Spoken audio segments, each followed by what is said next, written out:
Okay, welcome to episode number 32. We are back with vengeance. We're out here. We got a guest today, Laurent de Fuente. Okay, that's right. I read it all the time. I never know how to pronounce it. How do you actually pronounce your first name? Laurent. Laurent. Okay. He introduces himself as Lawrence. Lawrence? Yeah, usually I would would say Lawrence because I don't know, it just sounds easier Laurent. for you guys. Of course. So Yes. he's French. If you haven't already figured that out, but he's been in the wine industry locally for a few years now. We're going to discover a bit about what he does on a day-to-day basis, how he's a part of the Maan Farms family, and he's helped us make some award-winning wines. So thank you for being here, Laurent. No problem. Thank you for having me. Yes. Yeah, I really appreciate it. Oh, don't worry about my name. Call you Lawrence from now on. I told you, it's easier. It is easier. Yeah. It's not fitting though. I like It doesn't Laurent. fit you. I'm going to say that. Because you prefer Lawrence or Laurent? Laurent. Laurent. Yeah, Laurent. Laurent. Yeah. Yeah, or even like if you say Laurent, or if you say the T at the end, I think for people who are native speaking here in Canada, it's obviously wrong to say it like that. It's not the correct pronunciation, but it's like, okay, this guy's from France. Yeah, You know, it is I kind guess of, my accent. Yeah, My deep French, South French accent is always there, still there. So you've been making wine for how long? Well, I became a winemaker in 1999 in Switzerland. But the story doesn't start there. I'm French. I was educated in France, degree in microbiology and biochemistry, and I always wanted to help. So I spent 2 seasons in Senegal, in Africa, working with plants, working with bacteria. And then I found another job in French Guyana, another laboratory. Interesting subject, but without any passion, I might say. I quit the job, and then I found the most amazing experience in my life so far, which is to work for a rum distillery. And this is where everything started, because I realized that walking is walking, but finding inspiration in your everyday life was probably even more important. And working for a small rum distillery, I think it was 400,000 liters. How old were you then? Sorry? How old were you then? 22. 22. Okay, so you had 2 prior jobs, Yeah, and then this is your 3rd job at 22. that's right, yes. And I was technical advisor there, So the rum distillery is 400 what? 1,000 liters. 400,000 liters. And it's small. It's a small rum It is distillery. small. It's a small distillery, yes. Wow. So, So sorry to cut you off. Is it Africa still? sorry? It's still in Africa? No, this is in French Guyana. Oh, It's okay. South America now. Guyana. Guyana, Oh, yeah. okay. Oh, you have to pay attention to geography because it's a long story. Okay. It's like many countries. So, French Guyana first, small size rum distilleries, working as a technical advisor, improving fermentation, all the different processes. I really love it. I love the story behind, the historical background, the technology background, all this 200 years old pot still. I felt in love to the point where I really want to work in this industry, but I also realized that was not qualified out. Even after your degree, you weren't. No. So I decided to become a winemaker because I couldn't become a distiller. It's a little complicated in France to become a distiller. So, but I met my wife there, my future wife, who was doing a PhD in tropical ecology, and we want to live in the tropics. Okay, so this idea of helping other people was still there, but I didn't want to become a French winemaker being trained in France because I was afraid to be trained like in a box, French wines being the best in the world. And here we are, that's the only one. I decided to be trained as a winemaker in Switzerland. This is also the nationality of my wife. And this allowed me to open my horizon, which was very, very good. Because after 4 years, so we are now in 1999, just after this 4 years time to become a winemaker, I worked for a big, big winery, waiting for my turn to find a position in the West Indies, which I found now in British Guyana, right? So it's only a few hundred kilometers away from French Guyana. And working for El Dorado Rum, it's a big distillery, 50 million liters of rum every year. Yes, that's a big one. Wow. So we went 400,000 to 50 million. Yes, I was R&D officer there. Yes, I know. This is huge. Yes. How many bottles is that? Well, yes and no. I mean, it's a lot, but I mean, they were not distilling rum to make rum. They were using the molasses, which is the waste from the sugar factory, to produce neutral spirit, various neutral spirits, and some rum. Natural spirits. Neutral spirits. Something, so neutral meaning no flavors, no odor, and 96% alcohol. And why they were doing this? Because they were then selling this neutral spirit to the gin manufacturer in England. I see. So at the port, you could see this big ship carrying, receiving the alcohol and being transferred in England. Yes. Okay, so now this is in British Guyana, correct? British Guyana. The capital is Georgetown. El Dorado wine. El Dorado rum. I believe you can find some at the local liquor store. Yes. We picked some up. Yes, I think so. Yes. How old were you then? Oh my goodness. Between 30 and 33. Oh, so you spent some time at the initial place, at the 400,000 liter. Yeah, about a year and a half. Yes. A year and a half. But that was when you were 22. Yes. Then what did you do from 22 to 33? Well, I spent three more years figure out what I wanted to do, and then it took 4 years to become a winemaker. What do you mean to become? Because this guy over here, he did a business and economics degree, Gaurav, and now he's a winemaker. Well, it's a fair question. I mean, that's it's a fair question. I mean, a lot of people are calling themselves winemaker, and they didn't go to school because there is a lot of science. I mean, there are a lot of science. Knowledge behind every bottle of wine. It's just not a liquid with a little bit of alcohol and flavors. It's just like it's a science-based industry, and I believe that it's useful to know it if you want to produce good wine. No, I understand. So it's like there's farmers who have no understanding of plant biology or even the lick of knowledge of soil, different weather effects or diseases or pests, but they plant, half an acre or an acre and put a farm sign saying Sunny's Farm, and they become farmers. That's right. Similar. Okay, it's exactly the same. It's exactly the same. Yeah. So, but then that time period, 3 or 4 years, that's what took you to become a winemaker. Yes. And what did that entail? A lot of chemistry, biochemistry, microbiology. All in France or in Switzerland? In Switzerland, everything in Switzerland. That's the second part of my education. Yeah. Technology, obviously, and wine making itself, because you cannot become a winemaker without making wine. At some point, you need to train yourself.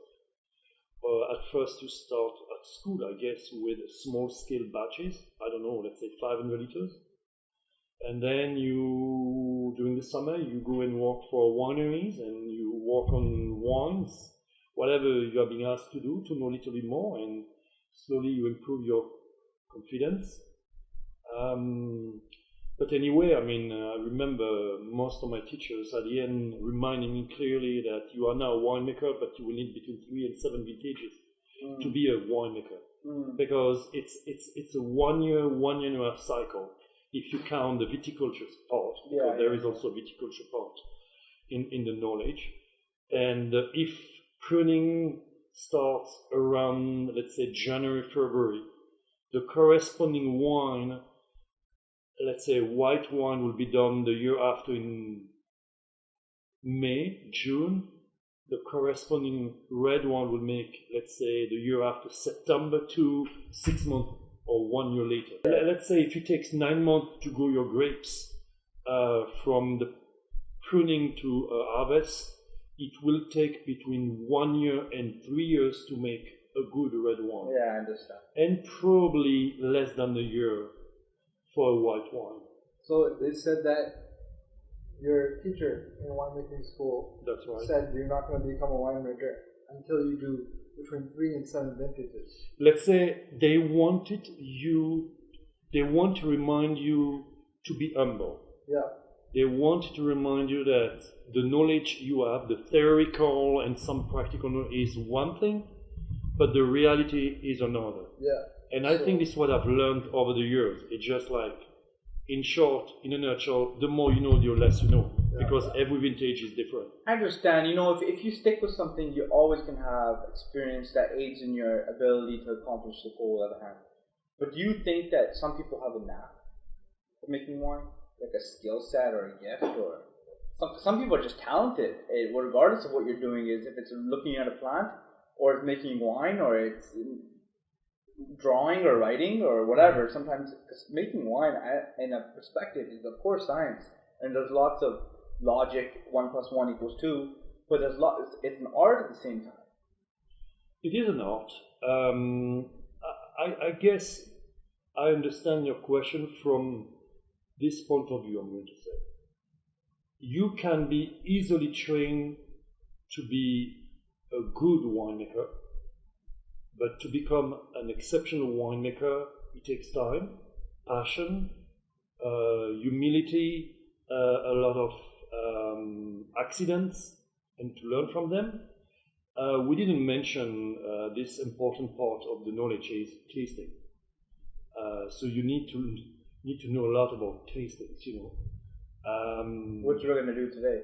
Which, yeah, we are supposed to start, no? I'm looking at this beautiful bottle. I mean, sure, let's open one up. Open. Yeah, I mean, I'm going to show to offer this. I do understand your question. Yes, some people are gifted. That for sure. They have a beautiful palate, and I don't pretend to be an exceptional winemaker. I'm going to say I am an experienced winemaker. I know what I shouldn't do. It helps. It removes a lot of problems when you do like this. And, here and there, I mean, I know what can be done to do the right thing. And with a good cellar practice, I mean, you can produce good wine. So what are you opening up here? So what I'm opening now is a corking bottle, so it's, oh my goodness, what did you give me? So very gently I'm removing this cork. With the dollar store cork opener. I'm going to do it rightly. Oh, that's great. Correctly, yeah.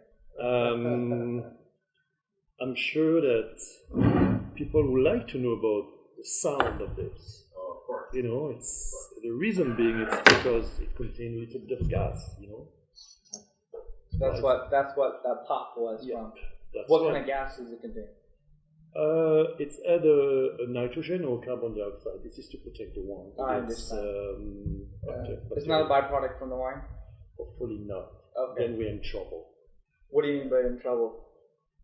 Well, the wine is supposed to be microbiological stable in the bottle. So if something happens, it means that there is a bacterial or let's say a microbiological contamination. Then you have some off flavors. So the first reflex is to hold the cork and to smell in this case it's a red wine, the red color part,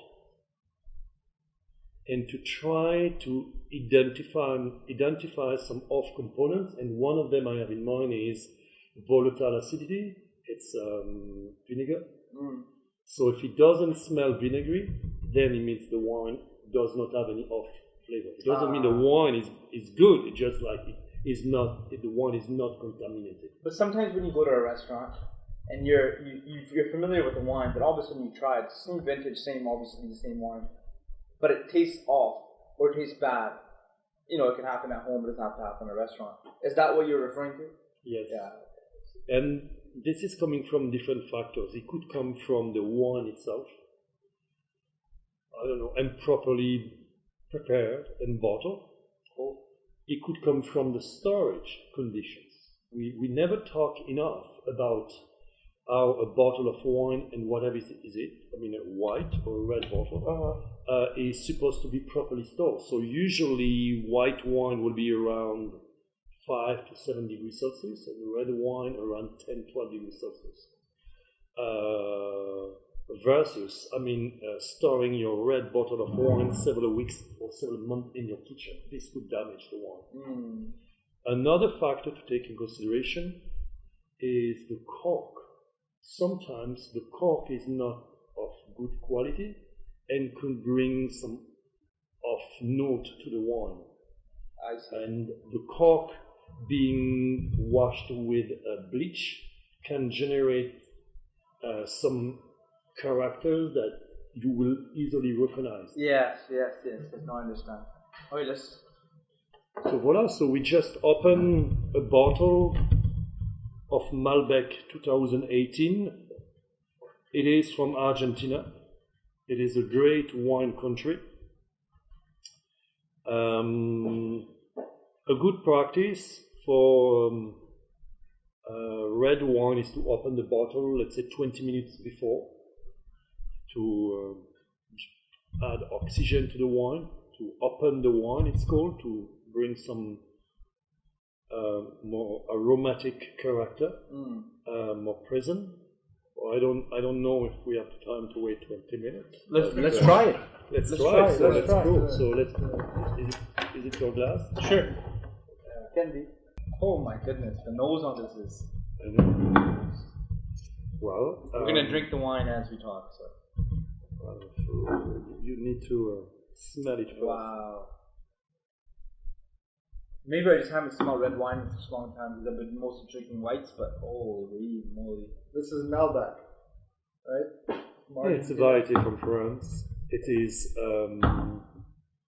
known for being equivalent to a blend of mostly Merlot with Shiraz.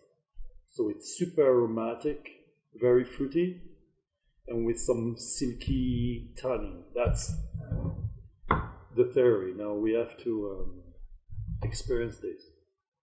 That's delicious. I didn't say anything yet, but this wine is freaking amazing. It's delicious. Holy. How much does it cost? You gotta try this, Jason. $17. $17? This thing's worth $40. I know. This is the reason. You got this for my birthday. Yeah, it's a birthday present to Gaurav. Oh my goodness, it's a beautiful wine. Don David Reserve Malbec from Calchiqueu Valley. How do you say that? I have to. I speak Spanish, so I have to. Calchaquí Valley. But let's say Don David Reserve Malbec 2018 Argentina. That's delicious. And it says here from James Suckling, 92 points. And this wine was only $17, and we would say that it's underpriced. For sure, right? It's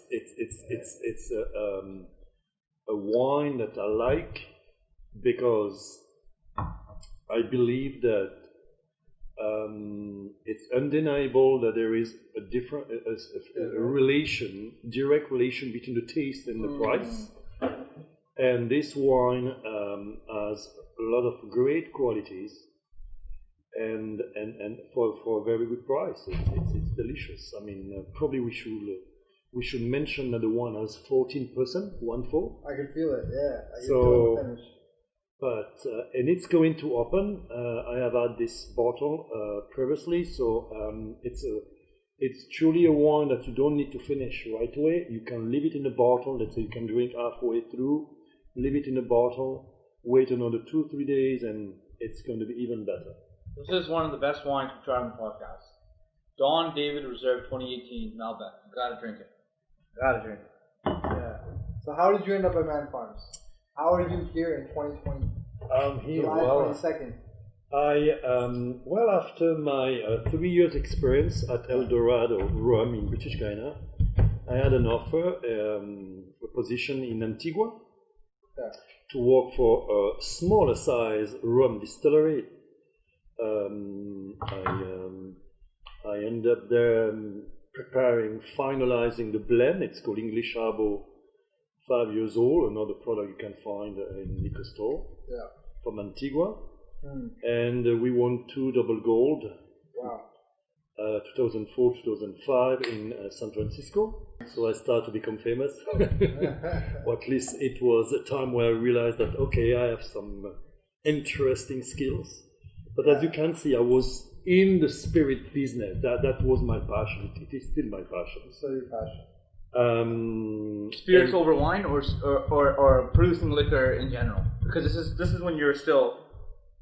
Yeah, spirits first, I might say, and wine second. They are close, but if I have to make a choice, yes. I don't know why. I like the versatility of spirits. I like distillation. We could talk about it, but I mean, wine is interesting. That for sure. Yes, but I don't know, spirits. I find it more enjoyable.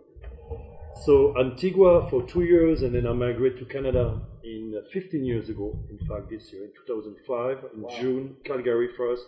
Then I moved to BC, working 7 years in Penticton for a group of wineries, and then. How come BC? Why did you move to BC? You skipped a big decision right there. Yeah, from Antigua to BC. All of a sudden, you just went from some random place to British Columbia. Where's Antigua? Antigua, South Africa, South America? No, Antigua is in the West Indies. Wow. It's an island in the West Indies. So you went from French Guiana, British Guiana, and then West Indies. Yeah. Before that, you were in France and then Switzerland. No, yeah, that was before, yes. Yeah. But after Antigua, I just want to. I moved to Calgary, so it's not a random place, right? Well, why BC? Because I mean, I don't know. I mean, BC was a place at that time where it could go well with my what we were looking for my wife. I mean, with my family, it was like I don't know, great weather for sure. The -40 in Calgary was not what I was liking the most. People there are fantastic. I mean, I have to admit they are very, very welcoming. I really love them. But BC was more like, great weather, winemaking, distillation. I could do both at the same time, learning more, experience more. This is what I've done for the first 7 years. Working in fruit wines, working in grape wines, distilling a lot of fruits, from the Okanagan, even berries. Then after 7 years, we moved to to Victoria, and because my wife knew Victoria, and I have 2 kids, so I mean we found that Victoria would be a great city for us, and I decided to become a consultant because it was probably a better solution for me living in Victoria. And also allowing me to blend all my skills as a consultant. I'm not only a winemaker consultant, I'm also a distiller consultant, and I'm helping wineries and distilleries. And why I'm here today, it's because 7 years ago, I mean, I was contacted by my mentor, my fruit wine making mentor, presented to me the possibility of working with you. Ron Teller. Ron Teller, yeah. Who's that? Thank you. He's like a pioneer. He's the father of the fruit wine. Father of fruit wines in BC. In BC. Oh, really? Okay. Yes. No one really knows about this guy. Yeah, I mean, this is, Should bring this guy on the podcast. Yeah, I mean, it's. Why not? Yeah. That's right. Yeah. I mean, he started few fruit wineries, or the base of fruit winemaking, with others, but he was the one, who developed them in the Fraser Valley. And I had a chance to meet him, and then he introduced me to you guys when you were nano fruit winery.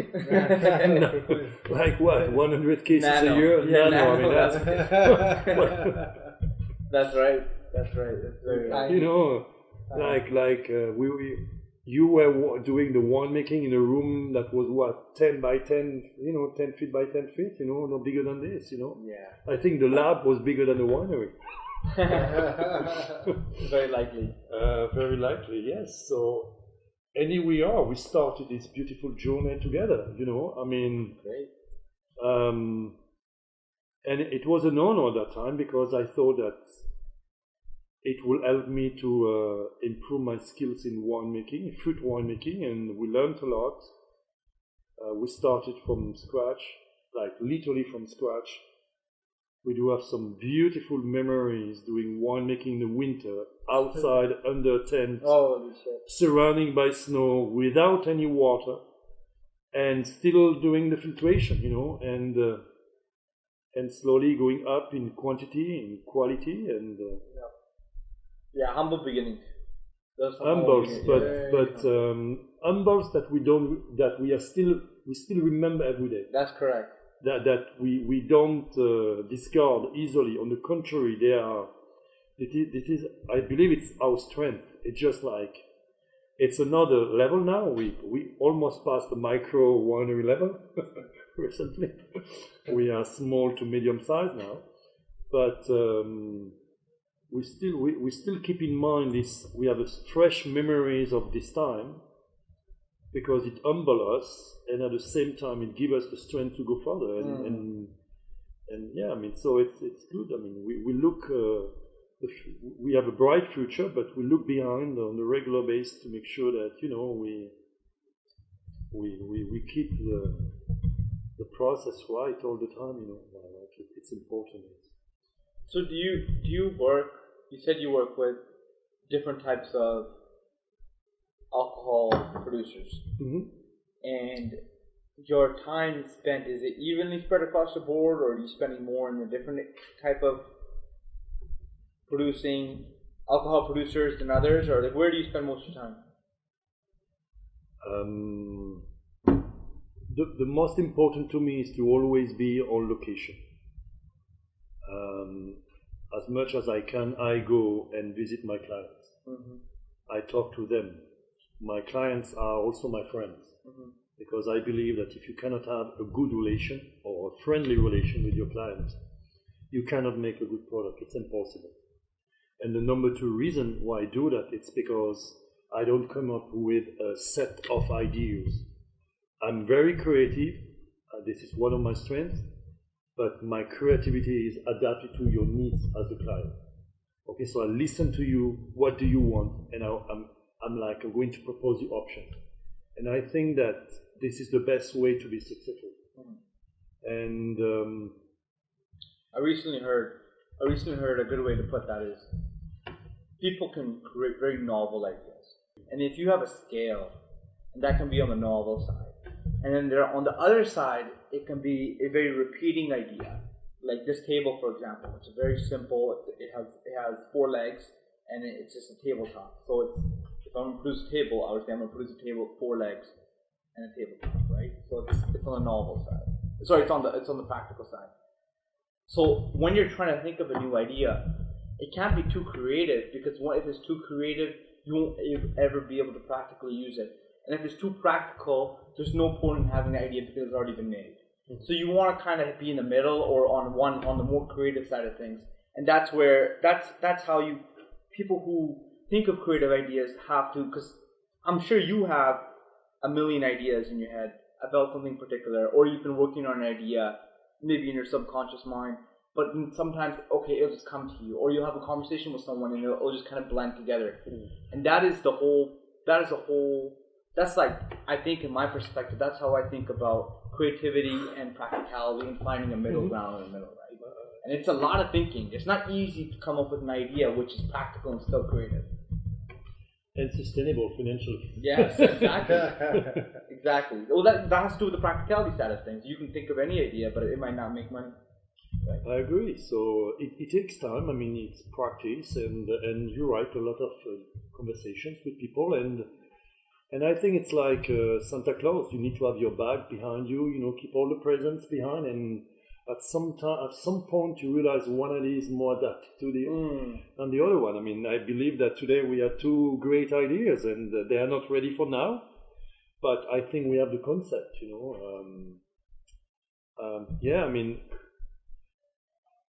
I mean, creativity is an important part of my job. I think it should be an important part of any job because I think it makes your job exciting. Yep. If you are not lucky enough to be excited at your own workplace, I mean, I'm a little sad for you because I mean, I don't think I would be able to like my job if I was not allowed to be creative. Of course. And and creativity comes from anything. Anything. It could be a new product, could be a new packaging, could be just changing a letter in the design of a wine label. I don't know. It's just like we should be all creative, don't you think? Of course. I don't think that everyone is creative, though. I don't think that everyone can be creative. I disagree. I think creativity is about it's an intellectual exercise that everybody has. It's just like it's not always recognized as a creative idea. I see. Everybody has opinion. I mean, is an opinion something creative? Yeah. Yeah, you could say yes. You know, I mean, I have a different view of this or that. I think it's being creative, you know. This is actually my 4th time drinking alcohol today. Is it? I drank in the morning. I had to make a recipe. Yeah. I drank for Noy's birthday. We had a Oh, shot yeah, that's true. of tequila. Oh wow, tequila. Tequila. What yes. was the time of the day? Oh, It was 12 o'clock. It was right when he showed up, actually. I disappeared, I had a piece of cake, and I had tequila. And then I just drank with Laurent. Drunk while we're Preparing. and tasting. Tasting. What were you doing? We were doing a bench trial. On the Strawberry raspberry blend. That's right. Yes. It was cool. I mean, like you said, it was easy. Not It very was often. easy this time, yeah. This time, super easy. Yeah. Every lunchtime, I drink Sigirbe. I don't know if my brother told you or not. Sigiribe, sorry. Yes. I drink it lunchtime, every lunchtime. When it's hot like this, It's great. it's a great summer wine. I think 2017 is I haven't tried it 2018. I've tried it 2019, and that one was not bad. But I haven't tried 2018. This guy said he's going to make it into pumpkin wine.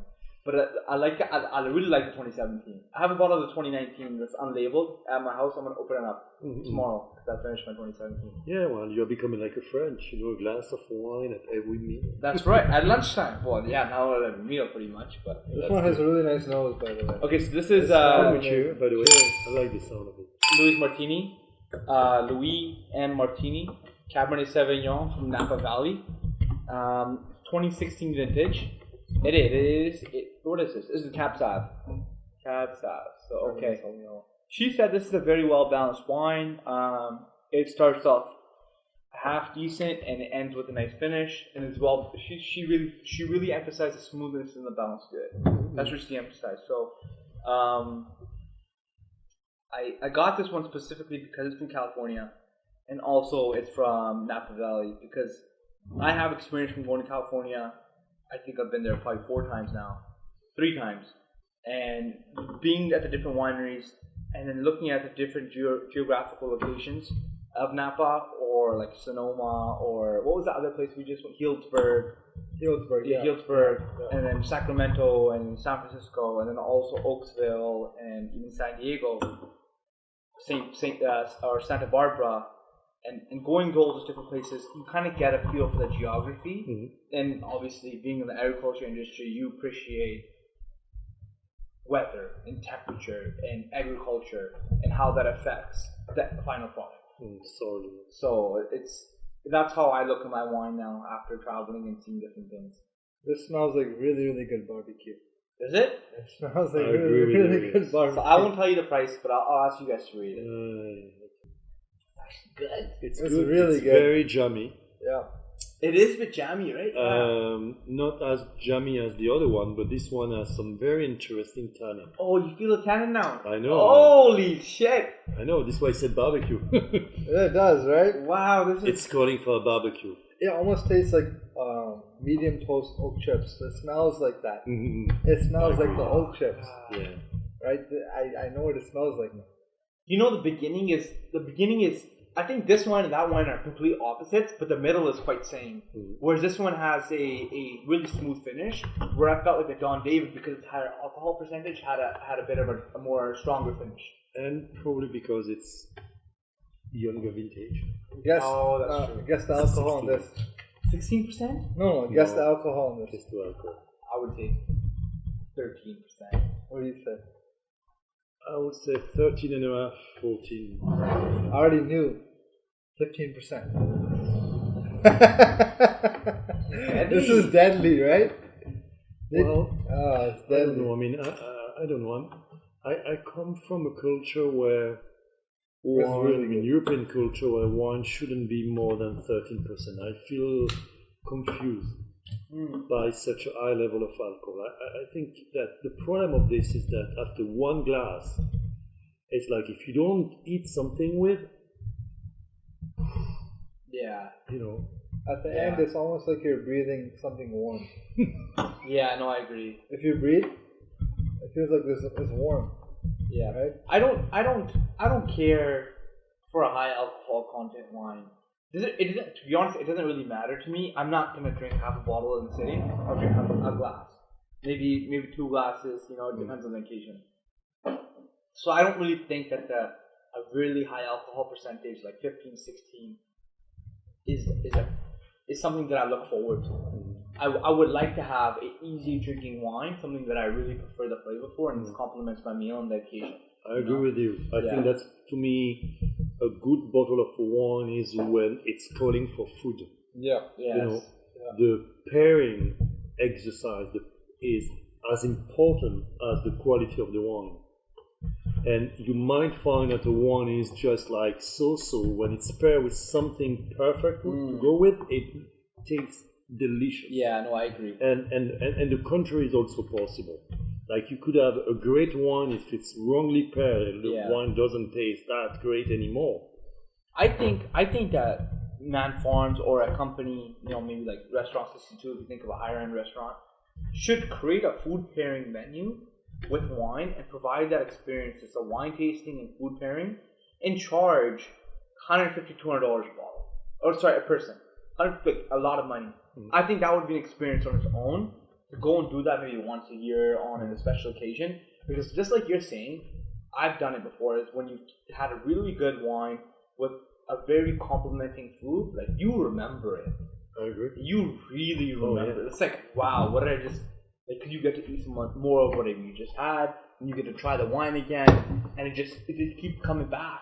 I agree. And It's so good. And don't you think that you should work with a restaurant that will provide, let's say, one menu or one big plate with different type of dishes, and immediately pair with 4 small glasses with our 4 fruit wines. Yes, that would be, You know, It's like tapas. Almost like tapas. yeah, whatever we can call it, but everything. It's this is the name. It's the menu. I mean, it's the dish. The dish has the 4 wines. Yeah. You know, so we have a big plate, different things, tapas or not, whatever. Yeah. And for the 4, let's say, what could it be? Blackberry, blueberry, raspberry, and what could be the last one? Strawberry rhubarb. Strawberry rhubarb. You know, that will be a very interesting tasting experience. Yeah. I think if we may talk about fruit wines, it's about education. It's about palate education, palate experience. Everyone knows what a blueberry tastes like, but then to have like a dessert blueberry and really it tastes like you're having jam, like blueberry jam on a piece of bread or something, you know? And that's not something that you can always achieve with a Malbec or, you know, a Pinot Noir, because you just can't get, sometimes you can't get the sugar content, but you can't really get those flavor notes that I think that we all grow up with from eating fruit. Because a lot of times people are explaining wine, like grape wine, by saying, oh, this tastes like cherries, or it tastes like blueberries, it tastes like raspberries. But when you actually taste a raspberry wine, it can blow your socks off. Because all of a sudden, you know, you get all of that whole raspberry flavor that you won't ever get from a $40, $30, $20 glass of wine. You won't get the whole full raspberry because it's not a raspberry. Okay, so now we're back, guys, from a little refreshment break after 2 bottles of wine between 3 people. You know how it goes. we are currently doing something which is not frowned upon, but when you do a tasting, you kind of start with the lighter stuff and you go into the stronger stuff, right? So now we're on the reds, but we were on the reds, now we're on the whites. So let's give this a try, and I picked these two balls up, I just picked them up, I put them in ice, chill them out. They're Chardonnays. Reason why I got a Chardonnay, Nice. why did I get that? Because we're growing Chardonnay. Oh, this guy over here, what a genius. Yes. So I got some Chardonnay because we're growing Chardonnay. We have 2 acres. We planted 2 acres just last year.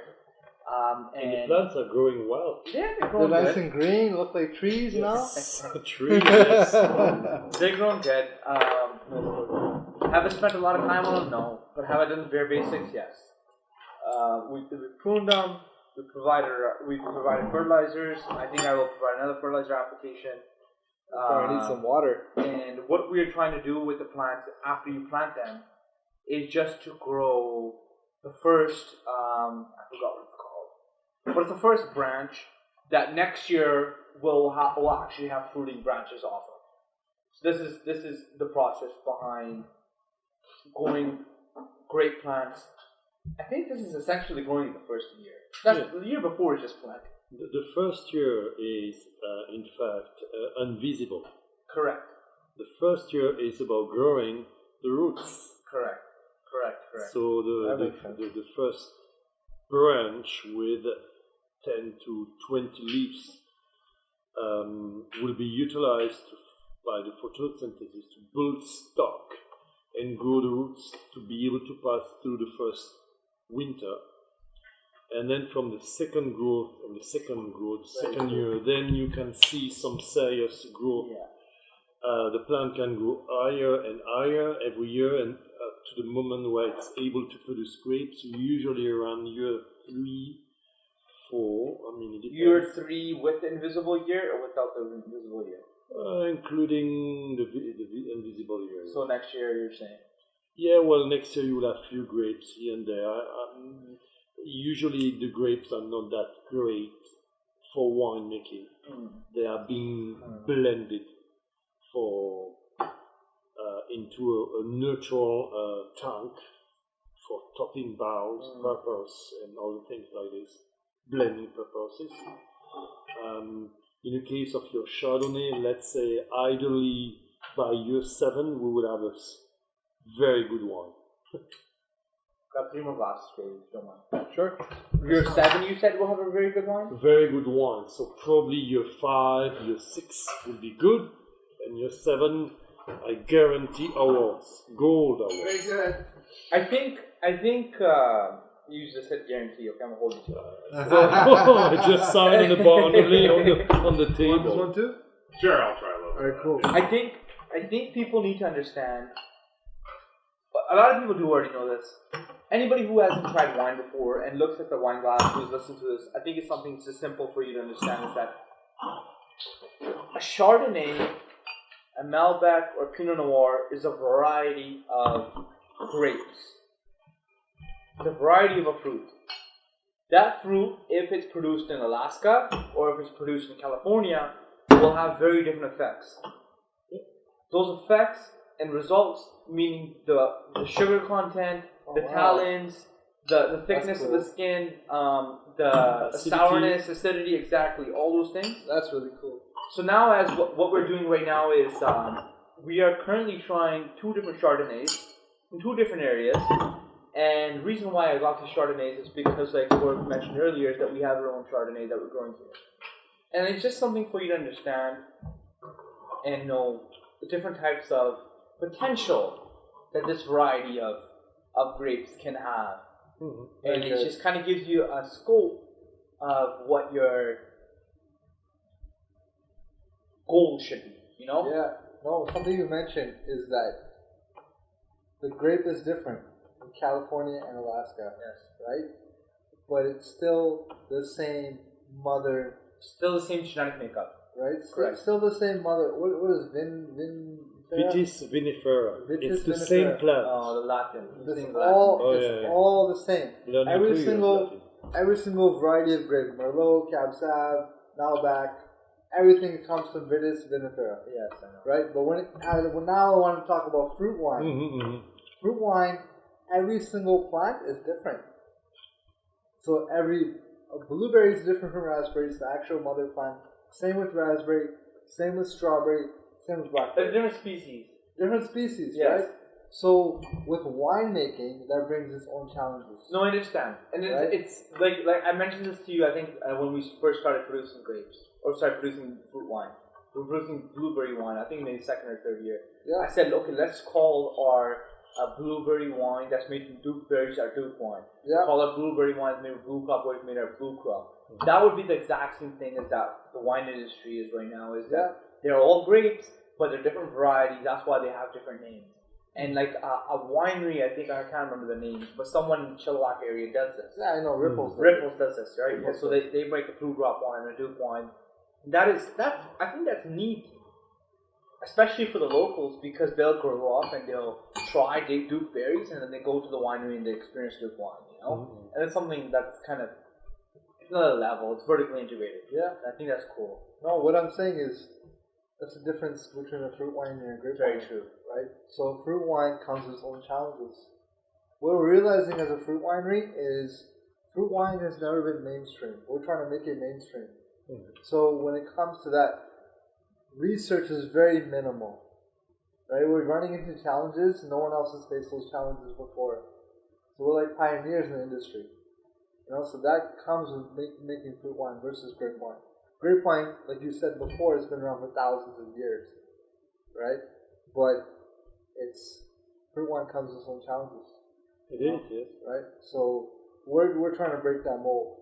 I think you need to, like, from my perspective, when you look at fruit wine and you try to break that mold and you try to create something which is well known amongst our society, you have to think about what people really like. Yeah. Like, number one, you can't. It doesn't matter. It doesn't matter about what you create and how much marketing dollars and whatever you put behind it, unless it's not a good product, right? Number one. Number two, you have to find a penetration point within society that is actually, how would I get this across? Like, it's actually relative. It actually makes sense, and I think that's where marketing comes into play. Yeah. So one is, of course, making a product which is, of course, very good. And then it's doing the marketing. Sometimes a lot of people will do is that they'll have a product and they'll just try to spin the marketing. You know, I'm pretty sure that's like 99% of marketing. Yeah. But like you, if you really want to create like an iPhone, it's like you change the game, or you figure out something which is very practically important for people's day-to-day life and become a household name, and then you create the marketing on top. Because then it's like what Laurent is saying, it's a sustainable product. Yep. It's all the way through. It's ingrained in people's day-to-day life. Like the rosé wine. Was rosé very popular in previous years? A long time ago? Yes, it was always. But I personally think that rosé is one of the top-selling wines right now.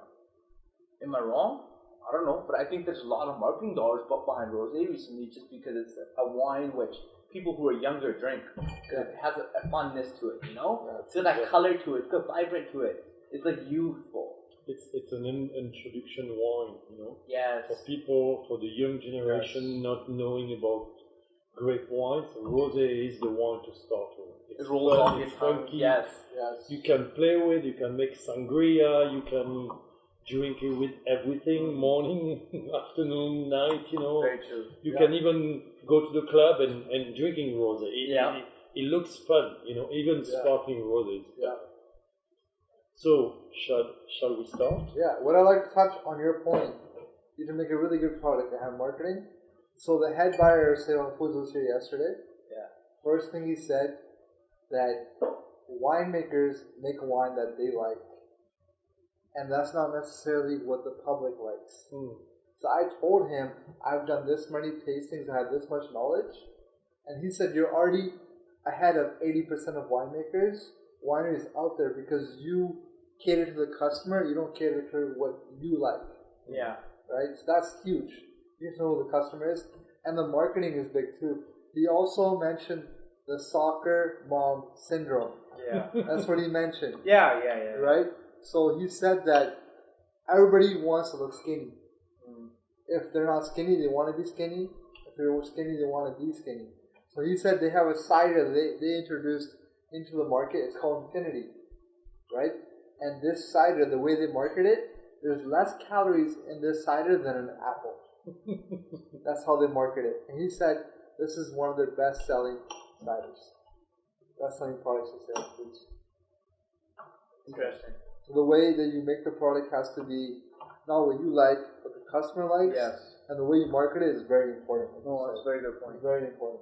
That guy's a smart guy. He is a really smart guy. Yeah, he's high IQ. Definitely. Definitely. Oh, so what are we drinking? What did you pour? Which one's which? I can't remember. Oh, I just put the box. So there is a dark, not dark, but a golden Can you pass me a new glass? color glass, a Chardonnay from California, and there is another glass with a light yellow or pale yellow color from BC. So the one from the one from California is from Buller Vineyards, while the clear color one is from Rust Wine Company. It's a winery in Oliver. In fact, it's called Lost Home Vineyard. Yeah.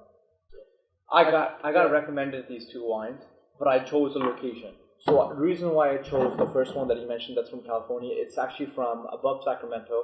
It's fairly north from California in the scope of things.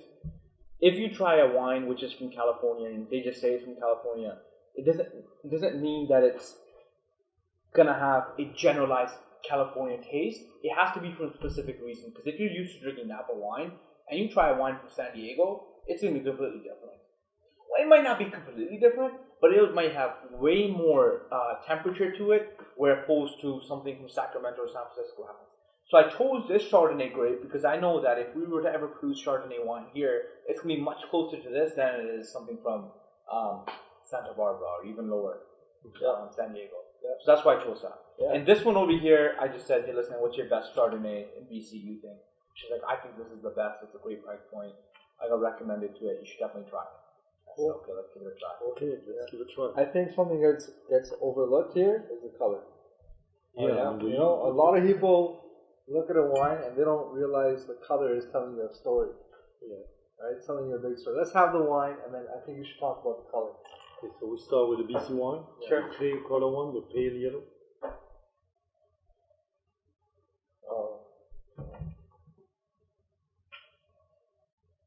Oh. Smells interesting.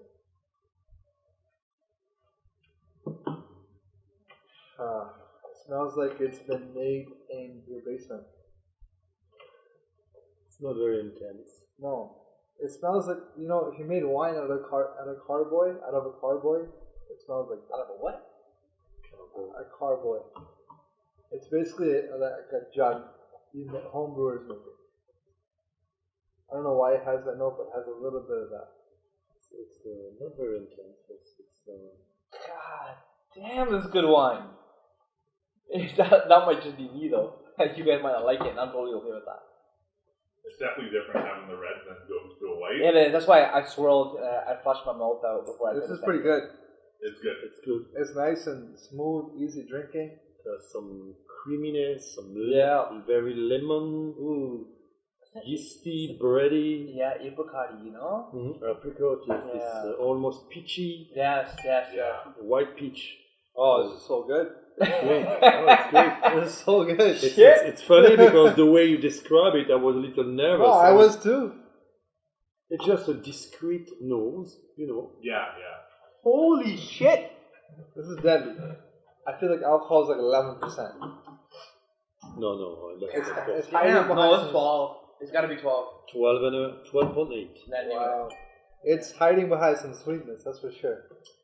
You know? It's not too sweet though, you know? And it's not like Moscato sweet, like where it's like, No. It's not. It has a little bit of residual sugar, 6.5, but I don't think you can notice that. You know, this actually reminds me of the wine that we just tasted. The strawberry raspberry blend. You know, because it starts that strawberry sweety creaminess and then it finishes tart. Yeah. It almost finishes like a lemon. God, this is great godly wine. This is really good. This is phenomenal, astounding, unreal. It's got to go on the shelf or something. I got to go buy a case. It's really good. How much was it? I can't remember. Yeah, well, just to say that this is a typical Chardonnay. It was around 20 bucks. Yeah. I've never had Chardonnay Never like went this. through barrel aging, so it's just. Oh there's yes, she was saying that. No oaky, no toasty, but toasty character. Yeah. But it's good. This and is cool. I It's, love it's it. calling for food, honestly. It's calling for fish. I was Wild, gonna I say want to shrimp. eat fish. Yeah, I was gonna say shrimp. You know, Yeah. something like this. I wild want to- fermented. Wow. Yeah, it's This great. is. I love this information. It's actually really cool. I think it's very useful, yes. Yeah, it's planted in 1998. Mhm. Wow. So 22 years old or 21. Residual sugar 4.5. What's the name of this one, baby? It's called Rust Wine Cold Chardonnay 2018. 2018? Yeah. Let's look up the price real quick. It's picked in 2018. Doesn't say when it was bottled. Well, let's say May the following year. Yeah, probably. $21 BC. Photo Ron. Wow, it's really cool because it says photo. It says the person who took the photo, Ron Bullied, 1959 Morris Motors, somewhere in Mexico. Yeah. So this person took that photo. Honestly, I don't like that label. If you ask from my perspective, I feel like it might just be my thoughts, but rust is not something that's appealing. I don't think that they should use that type of imagery That's fair. of a name to a winery. However, the product is unreal. The product's really good. It has a story to it too. That's what I like about Ah, yeah. it. Right? A lot of wineries do that. They put a story to it. It's a really good thing. Yeah. Even the buyer of Stay One Foods guy was saying the story is big. Yeah, I think the story is big, but Yeah. maybe not for a first-time wine buyer. Not Someone for a that's person. looking at a wine label. Someone who appreciates. That's right. Appreciates. Yeah, but like after I try this, I might look at the label, you know, type of thing. I won't look at this label initially. You know, the only reason I bought it is because they got recommended. I could drink this out of like a red solo cup and be like, this is great. Yeah, that's great. You know, at a party, you just get drunk off it. But I think that's not a very. It's not cheap, but it's not a bad price for a bottle of wine. You know, $21. It's $21. That's what it costs. Yeah, 21. For BC1, yes. Maybe 22, 23, but it's just below 20, 100%. It's not bad. Okay, let's tackle the other one. Okay, let's try the next one. This is from California. Russian River, California. This nose is totally different. Completely different. It's almost like smelling a really nice permanent marker.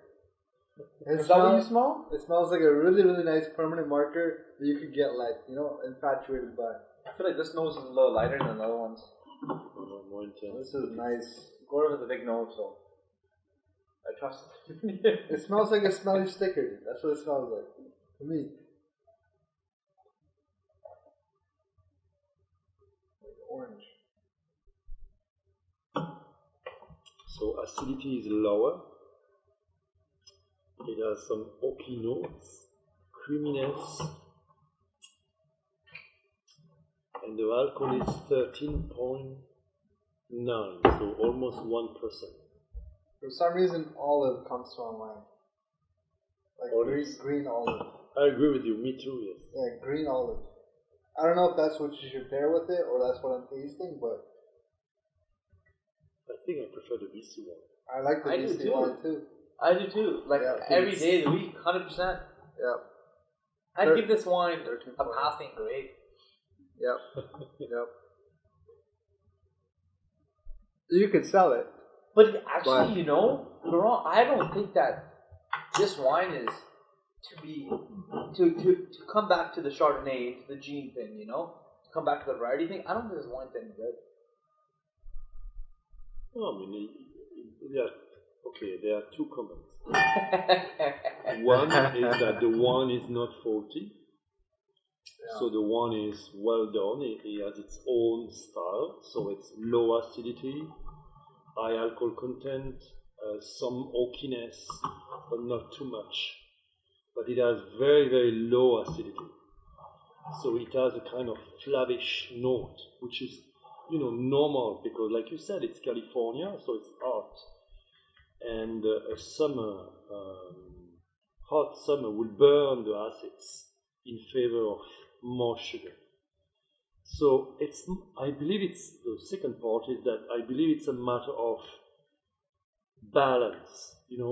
It's almost like this BC Chardonnay has more acidity because some will be less hot than the other one, but this additional acidity brings a crispiness that is missing on the other one, and this is why I prefer the BC one. I don't know, the first one is, the American one is a little bit flattish. Flattish? Flat. Flattish. Yeah, I would agree. I feel like it's not exciting. I think it's boring. Yeah, it's definitely boring. Okay, but again, the third and final point is to say each one has got its own definition, signature style, so the pairing will make the difference. I like the BC wine will go into more like a creamy sauce, while the other one will call something less creamy, so it's probably a fish. I don't know, I thought this American Chardonnay I'll prefer with something like a salad, a crisp, fresh salad, where you do have the acidity from the vegetables because the wine does not have any. And this will be a nice pairing. I understand. Yeah. I love the nose, but it doesn't taste good. I wouldn't say it doesn't taste good, but it doesn't taste as good as the other one. Or the other one. It's a letdown. What I like about this American Chardonnay is the color. I'm a fan of a dark, or I shouldn't say dark, but golden hue color. It looks buttery. It looks buttery, it looks rich, it looks intense, whatever. It's a false impression, to be honest with you, as we experience now. From a winemaking perspective, why is it like that? I believe that because of the heat, the tannin were more mature in the skin. Yeah. I wonder if, when they press the berries, they didn't put any, they waited a little bit in the press before they press in order to extract more colors, it's like a maceration before pressing. Yes. Almost like how we do the Zigaribe, but we do the Zigaribe a lot more intense. That's right, yes. Right? Yeah. So that's one technique. It might have been on there for like 30 minutes. Or that's right, just 30 minutes is enough to extract colors. Color, right? Yeah. With some enzyme. Whereas this probably pressed right away. Right away. They were in a rush to press it. They didn't count on the color. They want to. It might be a choice from the winemaker to make something like pale in color. Yeah. Like our Sahel, the white wine. It literally looks like water. Yeah. But it tastes great. If you put that Sigaribe, like you mentioned it, if you put a Sigaribe next to Chardonnay, you could say that Sigaribe is a Chardonnay. It would fit in the scope. Like, I just feel like that taste of a Sigaribe is very light, has some creaminess to it, and it's got a sweetness to the end. That's where I feel like that Sigaribe kind of fits. The colors might not be there. Of course, the name is completely wonky doodle compared to Chardonnay, but I call it Siggy. Yeah, exactly. Siggy. We call it Sig. Yeah. I know, the name is really unique. What do you think about that variety? Like, do you think that variety is a good variety to grow here? It grows fairly well. Yeah. Apparently, it's quite successful. It grows well. The problem is in Fraser Valley, we do have a cool climate weather with some heat notes. Let's say Victoria is a cool climate. But in Abbotsford, we do have some very interesting heat wave. We will never be able to grow Merlot Shiraz here. So Sigaribe is part of these grapes where you can count on the mature character in the skin to improve the mouthfeel and the characteristic of the wine. So since we planted some Chardonnay, 2 acres of Chardonnay, in 2 years it's going to be interesting, but we might, I don't know, I'm just giving you a tip for the future, we might use the Sigaribe winemaking technique on the Chardonnay to try to extract additional flavor components from the skin, so just to make it more intense in color, more flavorful, but still with the right sharpness. I think what would be fun with the Chardonnay, because we have 2 acres. Mm-hmm. That's a lot of grapes, right? we could do half pressed like this Mm-hmm. and half on skin. That's right. That would be really fun. That will be And fun you have too. two different SKUs, and you could even play with oak. That's right. You could get 4 SKUs. But Let's say 2 will be enough. I think 2 is a lot, right? You stop making money, don't you, at some point? Yeah, but I I'm mean, just in saying, terms of star, it would be fun, you know? You want to know what would taste the best. But that's a lot of, you know? Laurent, if you were to make a winery, where would you make it? What would you do? Say if you had $10 million, because I know wineries sometimes you need a lot of money. Where would you make it? What would you do? What would you sell?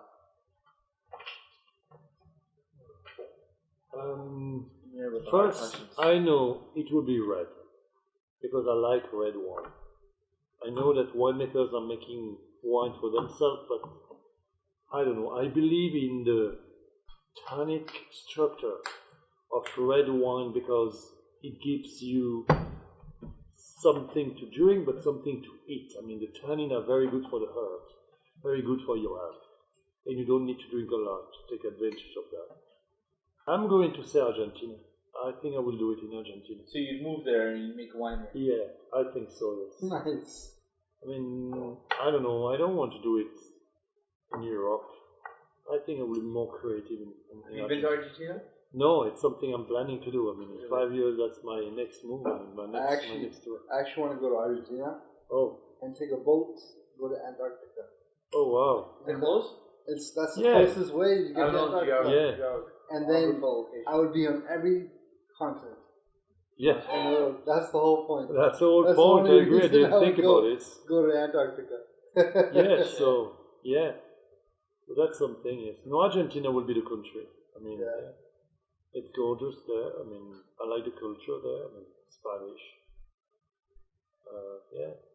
How do you see, that winery that you worked at that had 50 million liters that they produce a year? You meant the distillery or the winery? Sorry, distillery. So yes. Of course, that took years and years and years to produce. But do you feel like, I already know the answer to this, but do you feel like there's some sort of secret sauce, or did they find a niche, or did they do something which was real? Jason's spinning his hand like some sauce. James Harden. I mean, the secret, of the West Indies is based on one thing, like I was explaining you about the process. It's like they have access to molasses, which is a waste from the sugar factory. So their raw material is super cheap. Why did they get so big, those ones? Because all the distilleries or the players in the world took advantage of this. Rather than distilling neutral spirits in England or Europe or US, they realized that they could have the distillery located beside the molasses, so reducing every possible cost, and then the rest would be about shipping the finished product, neutral spirits. To a certain extent, I want to remind you that BC is the first or the second blueberry grower in the world.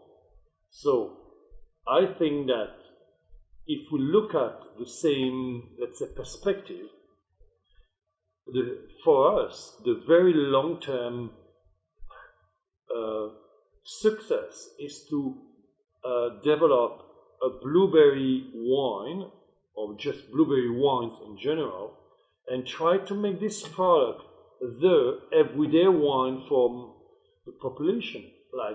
And I'm talking about a wine that is available for everybody at a price that will be no more than $10, if not $12. You want to make a blasé? I just want to make a wine that everybody will enjoy without killing the wallet, and becoming a tradition, becoming in Europe it's like 55, 60 liters consumption of wine per year and per person.